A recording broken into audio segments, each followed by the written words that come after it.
Ô, Marilza, e a portaria daí do IBAMA, número 145 barra, lá de 98, ela ainda garante respaldo legal aos criadores de tilápia? Sim, sim, ela ainda garante esse respaldo, é por meio da portaria 145 do IBAMA que a gente consegue produzir, principalmente tendo em vista que a portaria aí afirma que a espécie, quando estiver instalada, né, na região, na bacia hidrográfica, ela pode ser produzida. Então, a gente tem a garantia de produção por meio dessa portaria mesmo. E aí eu não sei como é que vai ficar, né? Porque nós vamos ter um imbróglio jurídico aqui, a não ser que se remova a portaria. No entanto, remove a portaria, derroga, né, a portaria, e aí? Ela vai prejudicar. Então, a gente tem uma máxima que você não pode retroagir na lei, principalmente se for para prejudicar. Então, é uma situação que é um imbróglio que o próprio governo está criando para ele, né? Nós falamos aqui, né, porque ela movimenta toda uma cadeia.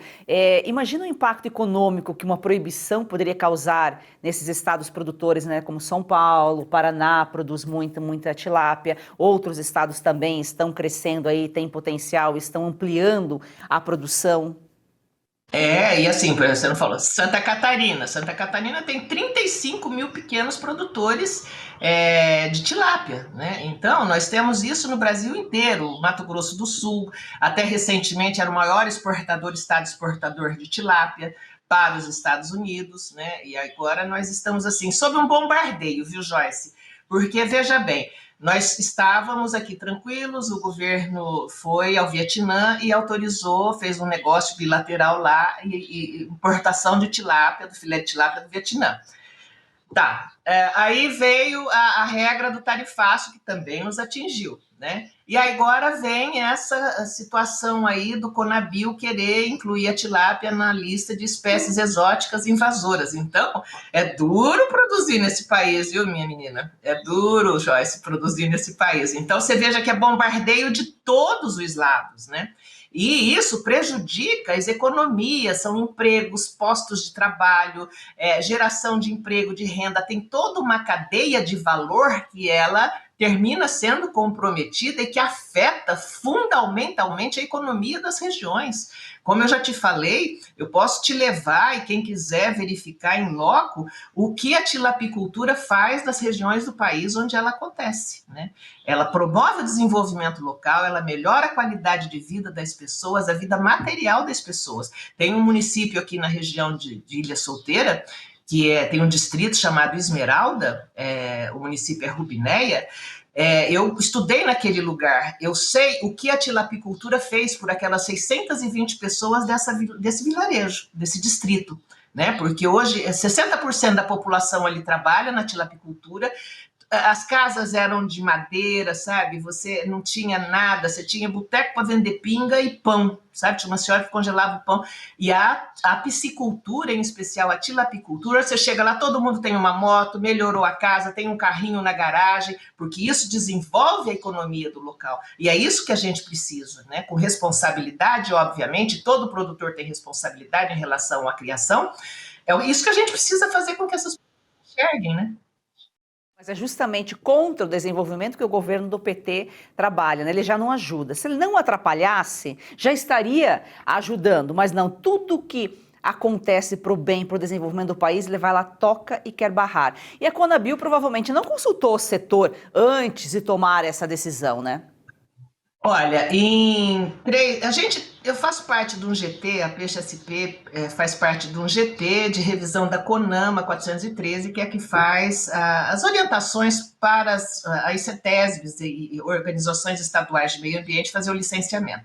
Ela é muito rígida e ela é antiga, né? Então a gente estava e começou a ouvir um zum, zum, zum, que a tilápia estaria sendo incluída nessa lista de espécies exóticas. Então, nós que somos do CONAP, né, nós temos o Francisco Medeiros, da Peixe BR, faz parte do CONAP, eu faço parte da CONAP, e a gente pediu, então, para que eles apresentassem, né, do Conabio, e veio isso, dia 3 de outubro.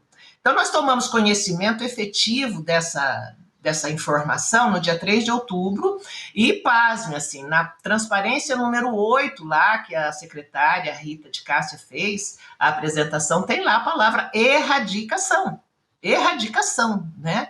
não tem outro. Então, nós tomamos conhecimento dessa portaria, dessa intenção, por meio dessa reunião do CONAP, e foi quando, assim, a gente começou a se articular o setor, inclusive tem deputados que estão solicitando uma audiência pública na Câmara dos Deputados, né, para pedir explicações e ouvir o setor também, e pesquisadores, cientistas que têm hoje dados atuais do que é efetivamente a tilapicultura, né? Enquanto esse argumento, para contrapor esse argumento que é defasado.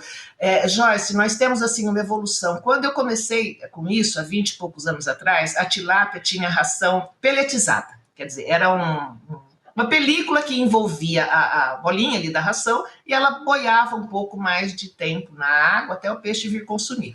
Mas se ela não fosse consumida, ela afundava, né? E aí, hoje nós temos as rações extrusadas, que ela tem um processo de ingestão de ar, então ela permanece, a responsabilidade do setor em relação a manutenção da qualidade das águas, porque assim, se a água não estiver boa, Joyce, o piscicultor perde o que ele pôs na água, é todo o investimento dele ali. E quando começa a morrer um peixe, morre tudo. Então a perda é muito grande, a responsabilidade do setor em relação às condições de controle ambientais são muito rigorosas, né? E o próprio setor foi se organizando no sentido de ter manejos mais adequados. Você tem equipamentos hoje de aeração de água, você tem equipamentos que melhoram a condição. Claro que toda atividade humana, ela gera resíduo, mas o piscicultor tem clareza do seguinte, a matéria-prima dele é a água, né? Então, se ele não cuidar da água, ele perde o investimento, entendeu? E isso é uma regra no Brasil inteiro. Sabe, o brasileiro, ele tem responsabilidade ambiental, o piscicultor, o produtor de tilápia tem responsabilidade ambiental, porque se ele não tiver, ele perde o investimento.